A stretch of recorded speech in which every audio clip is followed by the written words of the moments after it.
Hi, నేను విద్యను. Video చూసి వెళ్ళే ముందు ఛానల్ని సబ్స్క్రైబ్ చేయండి.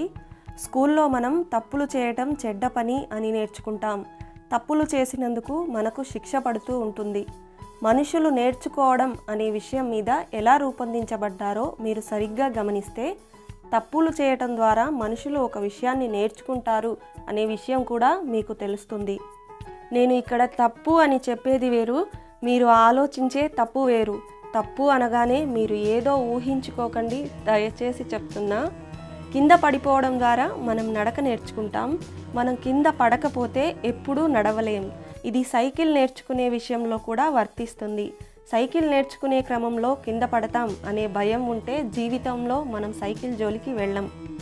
సైకిల్ నేర్చుకునే క్రమంలో మీరు ఎన్నిసార్లు కింద పడి ఉంటారో మీకు బాగా గుర్తుండే ఉంటుంది. ఆ రోజు ఎలాంటి భయం లేకుండా సైకిల్ నేర్చుకొని ఉంటారు కనుక ఈరోజు ఎలాంటి ఆలోచన లేకుండా మీరు బైక్ నడుపుతారు. ఇది ధనవంతులు కావాలనుకునే వారి విషయంలో కూడా వర్తిస్తుంది.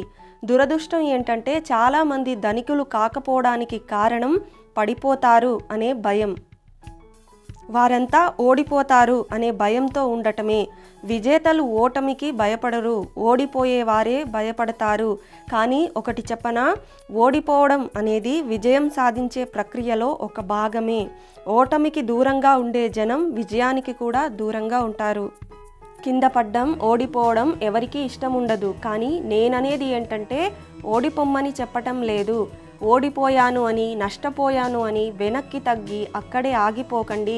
నష్టాన్ని, ఓటమిని ఒక గురువుగా భావించి లేచి ముందడుగు వేసి విజయం సాధించండి. అలా వెళ్ళే ముందు ఛానల్ని సబ్స్క్రైబ్ చేయండి. Save money, save family.